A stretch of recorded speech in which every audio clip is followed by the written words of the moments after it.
Okay, so thank you, everybody. Welcome this morning. This is very much a kind of informal discussion. Some of you are aware that we are launching a car share pilot next month, but I know there's a few of you on the call that haven't really heard anything at all. So we're basically going to take a quick overview, then we'll look at where we're going, how it's going to happen. So basically, we're launching on the 7th of September, and it will run initially till the end of June 2024. And at that point, hopefully, we will have a product that will continue in its commercial form. So let's get going.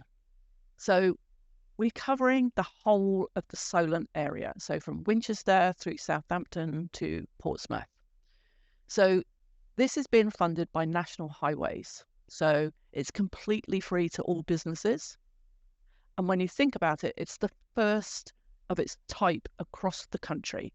No other place has done region-wide. It's always been company-wide. Our partner in this is Liftango, and I'll introduce Ben Ross, some of you do know, shortly. Just to clarify, what is the zone of Solent? As you can see on this map, it's probably the clearest indicator. So at the moment, obviously, we're not covering the whole of Hampshire, sorry, but it's a significant area. And obviously one of the key elements for National Highways is trying to reduce congestion on that M27, M3 corridor. And by doing this, hopefully, there's a lot of commuters that move back and forwards between Southampton and Portsmouth, which is why we're doing this Solent-wide. Now, if I could introduce Ben Ross. Hello.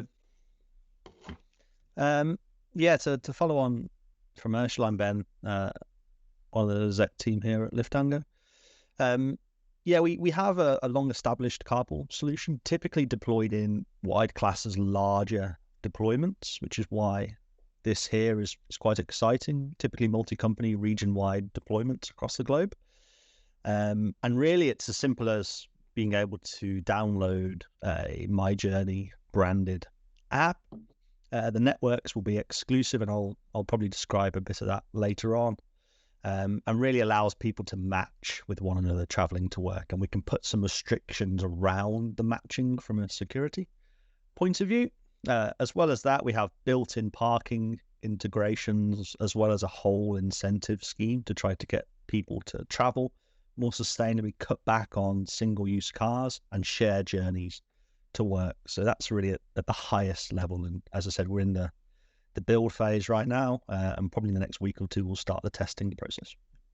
As said, so yeah, we've been working with the team at My Journey for a little while now, planning that launch and setup, and we've been engaging with a number of businesses looking at how we can bring you on to the platform. A few of the things I'd say is, totally happy to be on a one-to-one engagement with you and look at how we can specifically tailor the solution for each business. We can do that. So really engage with us. Anything you want, challenges on sustainability, if you want specific reporting on, the environmental measures that have been impacted as part of this. We're doing specific reporting for Highways England and My Journey. But again, we can really drill down to a business by business level. We have a pot of money for incentives. So we'll be looking at how we can do that. And if you have specific business incentives, we can build those into platform as well, or we can have a bit of a free-for-all in terms of what we give away. And as I said, we're going for an all-in-one launch. We will probably onboard businesses over time as well. But yeah, September 7th, we'll be onboarding a vast majority of companies at that point, and we'll let the matching begin. How it works, super simple. There'll be a branded My Journey. And I can show some of the images, or I can send them around afterwards as to where we are. People will set their home location, their work location. They'll create their shifts or their working patterns. And then the system will automatically, there's no real manual matching. People aren't scrolling through a list thinking of who I want to share with. The system will present a variety of matches to people and allow them to choose which one suits them best. So it's fully automatic in that regards. People just build both their driving and passenger shift patterns and working patterns, and then lets the app match for them. Yeah. And then at the end is all the rewards that sit behind it. There's a brief video here.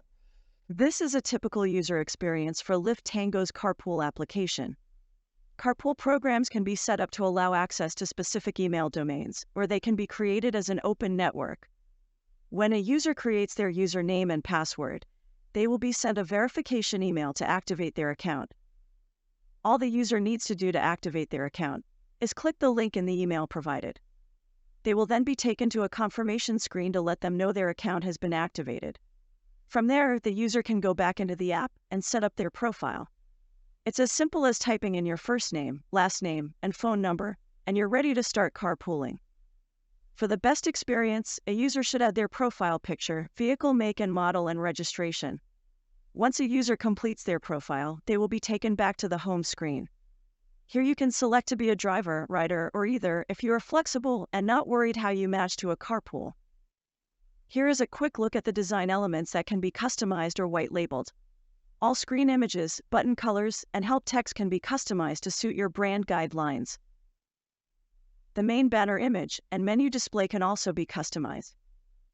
This allows for a seamless and consistent experience across your organization. Now let's take a deeper dive into the profile section.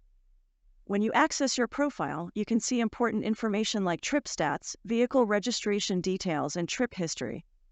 You can easily edit your profile and update your details whenever you need to. Vehicle details can also be updated to ensure you have set the correct fuel type and number of available seats in your car.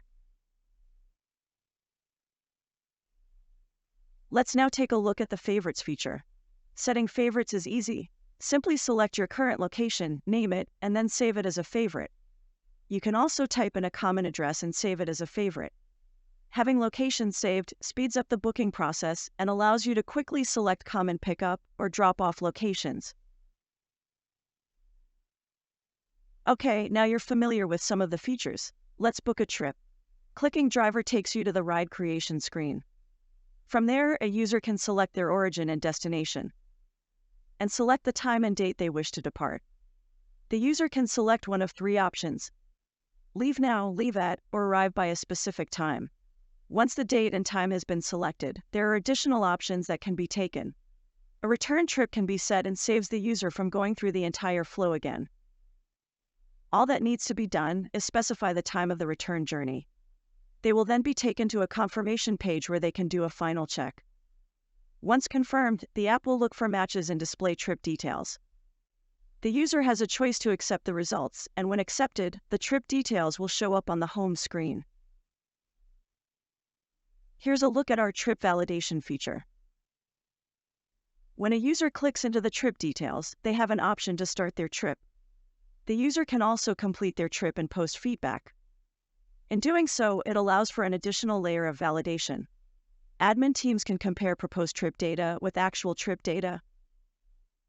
This can be important to discourage carpool fraud and verify rewards eligibility.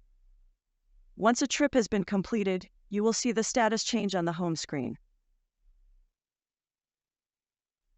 Carpool users can view the trip details to see if they are eligible for car park rewards. If an organization has a dedicated car park for carpoolers, when a match occurs, they will be allocated a guaranteed parking space. Users can also communicate between each other by clicking the profile and the trip details. Here, you can see the options. You can text message or make a direct phone call. This makes it easy to update your passenger or driver if circumstances change. Now, let's take a look at the regular rides feature. Regular rides will show up on the booking screen, providing users with a faster way to book their most common trips. All a user needs to do is check that the day is correct and they are ready to book their trip. Once confirmed, the trip details will show up on the home screen, allowing the user to see the match detail and communicate with their carpooler. One other feature is the network filter switch. This allows carpoolers to restrict who can match with them by switching off public network matching. Users can access this by going to their profile and selecting Edit by pressing the three dots in the top right of the screen. Once they are on the edit screen, they can toggle the network matching feature. When turned on, this allows matching with people outside the user's organization and provides the user with the most opportunity to match a carpool. Now let's see how you can view your ride history. You can access ride history by going into your profile from the menu. You can then select history at the bottom of the screen. Here you will see all the historic trip information. Things like who your carpool passenger or driver was, trip times, dates, and other details. At the touch of a button, you will always have full access to your complete trip history. One convenient feature is the ability to schedule a trip as a driver or rider. This takes the user through the same booking flow, but will look for the most optimal match. This means the user may end up being a driver or rider. Choosing this option is best suited to flexible carpoolers that have access to a car or don't mind jumping in with another driver on the day. When the user completes their trip details and confirms them with the final check, a match will be displayed. It is at that time the user will find out if they are driving or riding. Trip details, as always, will be displayed on the home screen, so you can easily see who you are matched with and whether you are a driver or a rider that day. Yeah, so in a nutshell, that's what we have. And really, there's two elements of reward here. Often, parking is one of the best. If parking is restricted or it's of low capacity, then carpoolers get preference on that. But we can work with each business to set that up. Or if you have open car parking, that's fine. Or if you have parking permits, and some of the projects we work in, the parking permits are physical. We can create digital ones for people who are carpooling. That will help you as well. So we can go business by business and work on that. And then, free stuff. We have a pot of money dedicated to incentivization, and there'll be almost like a points system where people will earn points the more they carpool, and we can tweak the parameters of that. And then each week, each month, each quarter, we'll do some big prize draws, very similar to how Love to Ride works right now. We'll be building something similar along those lines as well. So these are the two things that exist within there, and we'll tailor it as part of this project. We've already started ordering some of the more generic merchandise that people can get, and we'll do some big prizes as well. Again, one of my big shouts to each company is we really need help marketing this to staff, from the launch and internal comms to get people signed up. That 4 to 6 week period right at the start is critical to build that mass. So we'll be doing a lot of marketing, but really we lean on businesses as well. If you have an internal comms team or a newsletter or a weekly output to staff, then please promote what we're doing and encourage staff to use this. And the more we get, the better it will be. Critical mass is key for carpool, so building that as soon as possible is really what we'll focus on right in the first 4 to 6 weeks. And your help with that is really appreciated. One of the main questions we always get is, it's a risk of my employees at the company I work for matching with somebody else or a different company. We can't control that. So there's really different ways in which we can set, and I think it touched upon it slightly in the video.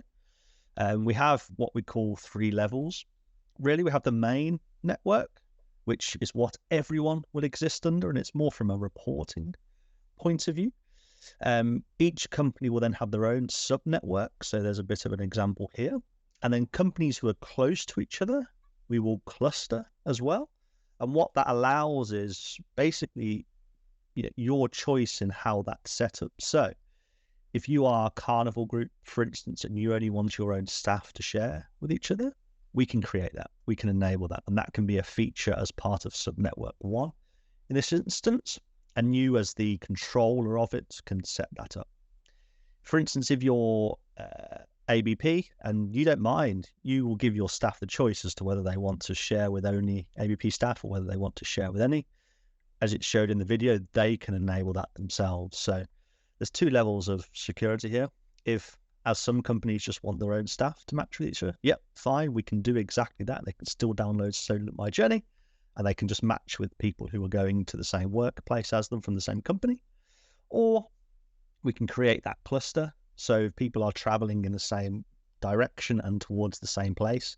And within that cluster, they can match with each other. And we can be pretty flexible in how we set that up. But this is often the most common question when we get this. And my response is we have full flexibility here to do it really how you want to as a business. So yeah, suggest what you want and we will structure it in that way. We will also be launching a platform which we have, which is called Commutify, which is a commuting tool. It starts with survey data, and we'll be building out that survey, and it will come as part of the carpool project we have here.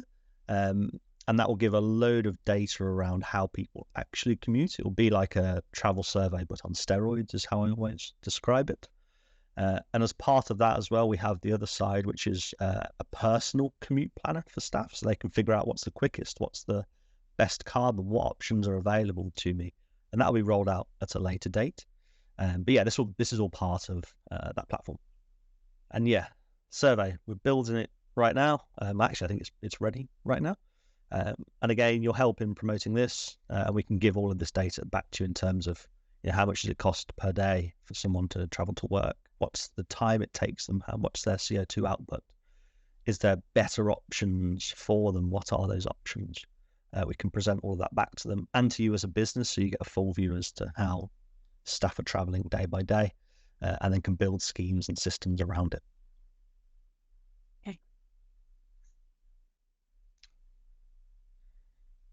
Okay.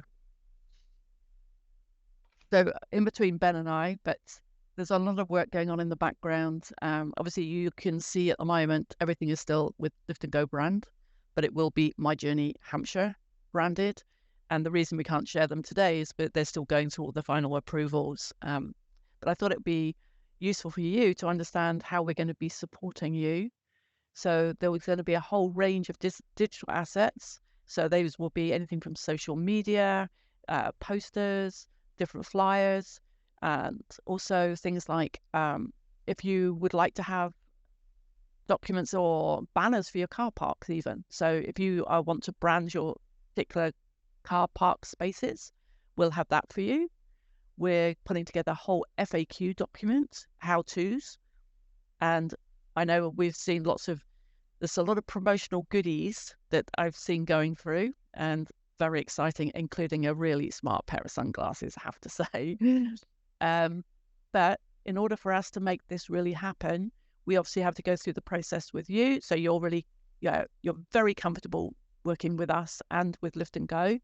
We're very excited, and we will be doing, certainly if you've got a larger site, and Liftango are very happy to come on site for a day or a few hours, whichever you prefer, in order for this to happen. So one other thing before we go into Q&A, I thought it might be quite useful for you. There's only one other place I understand, Ben, in the world that's trying to do who've done what we're trying to do over here. And that's in Vancouver. So I thought it might be just quite useful for you just to have a quick look, see if this will work. But I can send you the link to this. So you can see this is a site that is up and running. They went through the same kind of pain barriers that we're going through. But ultimately, it stands alone. And I think you said there's like 60 businesses plus that work through this site now. So when you look, it has everything, how to download, a bit more info. And also we'll have on the back of this, you will have a web where you'll be able to log in, and you will have all the assets that you can download at that point. So it's all very exciting, and we're so close. Oh my God. Yeah. So I think what we'll do now is open up the floor. You've all got Workplace's current email address. There will be a new email address once we go live called carshare@myjourneyhampshire.com, and that's already operational. But if you use the Workplaces, that's cool as well. So over to you. Andy, would you like to take the questions? Simon, you've got a question. Yeah, just around the little piece where you're working on that, around the shift in working patterns. With hybrid working as it is at the moment, not everybody works every Monday or every Tuesday or whatever, and it changes week to week. Is that something somebody can go in and change every week, or that kind of pattern in a sense? Yeah, there's two ways to it. We have they can create a shift, have it recurring for the next forever. It's almost like a calendar, if that makes sense, Simon. Okay, yeah. Something. But they can go in and edit that at any time, so they know their shifts for the next month. Or they can just, if the shift is the same every week, they can just do it for one day and it'll just repeat it. If it varies, they can set that up. It'll also learn over time people's shifts. Yeah, the whole point is to make it as simple as possible for people to use the platform. One of the challenges to carpooling in its start is actually getting people going in the first place. There's a lot of overhead with some, so it's designed to be as simple as possible. So yeah, they can build custom shifts, they can build recurring shifts, and over time it will also learn. So if after like the first month, every Monday they work, they shouldn't be putting that in again. It will learn that and it will build it out for them. Yeah. Perfect. Thank you. Claire as well. Yeah, so just to clarify, I think you did answer the question, but just to clarify, so if someone has like a fortnightly rota, they can build in a fortnight and then have that recurring. They can build it in for one day and they can just then recur it for a fortnight. So they don't have to go into each day, if that makes sense. They can say Monday to Friday or Tuesday, Wednesday, Thursday, this is it, and then just recur it for the next number of weeks. Yeah. Okay, brilliant. Thank you. We have questions from Claire first. Hi, Andy. Just looking at the map that was presented at the very start, obviously we're a business in Portsmouth, and I have some staff that come from Chichester, which isn't marked as red on the map. So as a business, we're obviously able to register, but those staff that live in Chichester, are they able to join onto the scheme? Yeah, in essence, we can create the zone however suits you. So yeah, no problem. If we know the furthest points, we can build that zone. Ultimately, because this is it's not an open network, it's a closed network for staff only. It doesn't really matter how wide that zone is. You want to restrict the zone. It's open networks and you haven't got someone traveling from the Outer Hebrides. But yeah, so yeah, we can build it. We just need to know what the furthest point is and we can create that zone. All we can do is do a fairly wide zone around the area to ensure staff are captured. Yeah, okay, brilliant. Next up is Simon. Yeah, you caught it briefly on the video. I just want to recheck again. So from a data perspective, employees would register because you know the domain name at the bottom of it. So again, we'd need to provide you with each of our domain names for people to get onto the system, and they will be able to get the email verifications through there. And then any data they put in, I can't remember what data that was. I briefly caught down last name, first name, phone number, registration number. That is all down to them to individually put in. We provide nothing as an employer. That's my understanding. Yeah. Okay. You just whitelist the @whatever. We don't really whitelist things like @Gmail or @Hotmail. We'll just, if people have those email addresses only, we'll just whitelist the very specific email address of that person. We typically whitelist the domains of the businesses. And yeah, it's up to them to put name, first name, last name, car details within it. Yeah. Thank you. Excellent. Adam is our next question. Yeah, so we've got a lift share membership, so we're already running that scheme. Is there any thought into how we run these things concurrently, combine, integrate the two? Yeah, I mean, I'll be really honest. Lift share is a competitor of ours. It is a challenge. I don't know. Yeah, I was in Swansea on Tuesday with Amazon. We have a global project with Amazon, and again, some of their sites have lift share solutions already embedded. Their pragmatic approach is to, in essence, turn off lift share, but that isn't practical everywhere. We can run them in parallel. There's nothing stopping that, and people can have the choice. But in all honesty, the integration of them probably will never happen. It will just be up to people to choose which network they exist within and get the matches in, and whichever one has the more critical mass will probably be more preferable for people. Yeah. Thank you. Fab. One question that I've had from a couple of places, Ben, is for workplaces where they have different cohorts of people that they might not necessarily want share, is it possible to set up sub-networks within a workplace? So if you have potentially visitors and staff or students and staff, is that a thing that you can set up? Correct, yeah. Right. It's typically, I guess, student staff at university, possibly. Visitors challenge if they don't have they do have an @ whatever domain, they'll be whitelisted. But yeah, we can create networks and sub-networks and clusters till our eyes. And on a similar note, if you're a workplace where you've got people who are technically employed by someone else and therefore have a different domain name, you can create a cluster of all the people who are stationed, the companies who are stationed on your site. Is that correct? Super.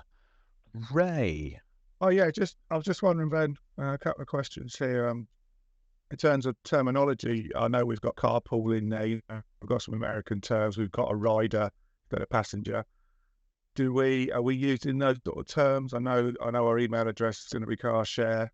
Are we running with car share? It's called My Journey Car Share. We'll colloquialize the common terms. Yeah, that video's actually it's made by our Australian team. But we can do multi-language as well. Yeah, if people, the Amazon one I think is rolled out with 17 different languages or something at the moment. So people are on site and speak different languages, which is not uncommon nowadays. We can have them select which language they want to.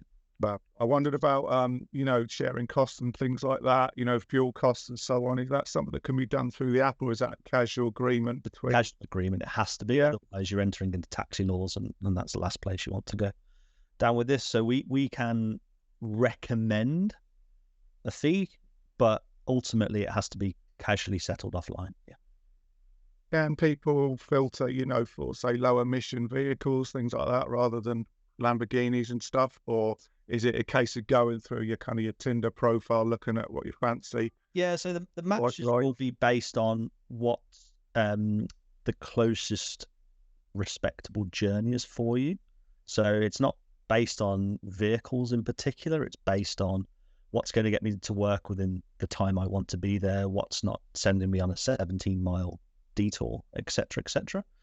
People will see the vehicles at the time, so they can make that choice. But really, the matching is based on convenience rather than output. Yeah, but they have that for they only want to use EVs, and they can have that if they have a variety of matches to choose from. I do. Thank you. Just one quick one, last one. If you're on holiday, I guess you update your profile so you're not available as a driver and so on. You're only really building it for shifts. I guess it's not open all the time. If that makes sense. So you just build. Yeah, you just wouldn't. You say not if someone contacts you. You say not free. Yeah, it's not. Yeah, it's built on shift patterns when you are working, and when you're not, it's just off for a weekend, for instance. No one's going to be matching. Stuart, you had a question. Andy asked the question that I was going to ask in terms of multiple businesses on our park. They can be set up individually, which is what we're doing for you. Yes. Yeah. Cool. Yeah. Richard, you're up next. Yes. Hello. We have a large group of casual employees, so ones that aren't employed with @TUI, @Intercruise's email addresses. They've only got their own personal ones. Would it be a case of us verifying email addresses or validating that they work for us or with us? Yes. And if you just then put those email addresses in a spreadsheet, we can just bulk upload them for you. So there's 100 of them or 500 of them. If you just say these are the people's email addresses that can use it, we'll just do a bulk upload if it's like an @Gmail or an @Hotmail. Yeah. Cool. Lovely. Ellie, you have a question for us. Yeah, my question was more around marketing of this. I'm aware, I'm sure other kind of larger organizations as well have this issue of, we do have internal communication teams, but a lot of kind of the stuff gets missed by staff. So is the optimal kind of marketing here having people kind of camped out in car parks at key times of day and like leafleting people as they catch them, and bits and pieces like that? Because I'm just thinking, just generally, sustainability stories don't get picked up as widely as we'd like them to in our staff news. So the physical presence help. Ellie, we have a full suite of everything here. And to give you an example, I was in Swansea on Tuesday at Amazon between 5 p.m. and 7 p.m., which is the shift changeover time. We have a big gazebo. We just stick out the front and people just walk past and talk to us about it. So we do all of that, and we will do that as well. And we can create all of the assets. We can have them shipped to you if you want to put posters up, all of that. That's going through the process with the My Journey team right now. and then we can just create a bulk load of them and send them to businesses, and people will be on site for that launch. Yeah, as I said, that first 4 to 6 weeks is key. So it's where a lot of our time will be spent in terms of engaging with people, helping them get the app on their phone and understanding how it works. And then once it's there, it's pretty good at sticking. Perfect, because we're quite frustrating. We have lots of little car parks all spread around our estate rather than kind of one big one. So it would probably be kind of trying to target different car parks on different days, sort of thing. Yeah. Or if there's, I don't know, like central areas where staff have lunch or anything, sometimes they're pretty useful rather than the car park itself. Yeah, cool. Thank you. Excellent. Trevor. Hello. I've got a question just about kind of practice and experience of putting dedicated spaces on sites. I think I could do with some help to take a look at our sites to kind of talk about how that might work, where it might work, because I will need to get a lot of backing to agree to do that within our car parks. But I would like to know how you've made it work elsewhere, what experience people have got of doing that. That'd be perhaps, outside of this meeting, but would appreciate some help.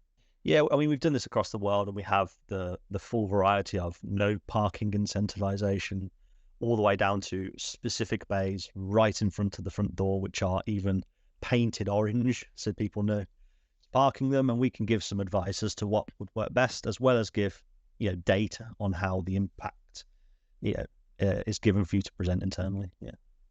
Excellent. Simon. I took myself off. One way you'll probably end up anyway, really. So I'm just interested in as to what your next steps are from the My Journey aspect on the next 3 weeks until this launches, and how we then work with you to work out our individual setups, our individual incentives, etc., and your time frames, etc. And I appreciate that might still be like in planning phase at the moment. Yeah, I mean, from our point of view, we can engage with any business that wants to engage with us. Some may want a more generic approach, some might want a more tailored approach. We have built what I'd call a more generic loyalty program right now, and then over the next 3 to 4 weeks we'll begin to tailor it. Luckily enough, the loyalty program probably doesn't need to be ready until 8 weeks, 9 weeks time, because people are going to have to start using it before they engage with the loyalty that comes out the back of it. So we have some stuff generically planned already that we can announce at launch, and then we can do individual stuff over that time with the businesses once people start using it. But yeah, I'd say please shout at me or Ursula, who can then shout at me, to have those individual engagements with you and advise as to what's best or what you have already may work. Yeah. So for clarity there, we've kind of got a generic one which is covered by highways in a sense, which will be ready at launch time. Yes. And you're then suggesting if us as an individual company want to do anything in addition, that needs to be ready like 4 weeks after. The generic one will be available to everyone. And it consists of like giveaways, vouchers, holidays, etc., which is like the big prize pool. And then we can go to an individual level. If you want to reward your own staff in a specific way, then we can have that direct engagement with you and build that in. Yeah. Okay. Any other questions? Yeah, sorry. I just thought of one. So what are kind of the next steps from here then? Will you be doing another one of these team sessions, or will you be coming out to businesses individually to, how to register? Yeah, I mean, I'm probably at the disposal of Ursula and Andy and Ray and the team. So yeah, I mean, I'm down for launch, but before then, happy to visit, or one of the team can come and visit and sit with people and understand what you want out of the platform, because ultimately, it's your teams that are using it. So it has to be a virtual meeting. I'm happy to go one by one and explain what's happening, and then see how we can work with you from a sustainability point of view, from an incentive point of view, from a operational point of view. So next steps, I'd say, in probably the next 3 to 6 weeks, do all of that with any business that wants to do it. Yeah. Okay. So, I've wanted it. Will you contact me? Sure. Yes. Okay, great. Yeah. But if you give me a shout and let me know, essentially there's a set of questions that Ben will want answers to prior to you onboarding, so I can send you those over and essentially send those back to us, and we will get you started on that pathway. Yeah, that question here is critical. So I know some have responded with those. If you haven't yet, reach out to either Andy or myself or to Ray, and we'll get those questions out to you. With the launch date is 7th of September, but we will be doing, if you want individual calls to understand more, now's the time. Just reach out and we'll set individuals, so we can set individual programs for delivery. And because nothing is ever generic. We know you're going to need a lot of support in order to do this, and we're here for you. And that's the main thing that I want to get across today. So I hope you found it useful. We will have these regularly, so you can get the updates. Obviously, we're very keen to start sharing all the beauty of the app, because it's taken so long to get here. But it's very exciting times. Yeah, we are going to be the lead location in the country. So we're groundbreakers for sure. So enjoy the rest of your day. Thank you so much for joining us, and look forward to talking to you over the next few weeks.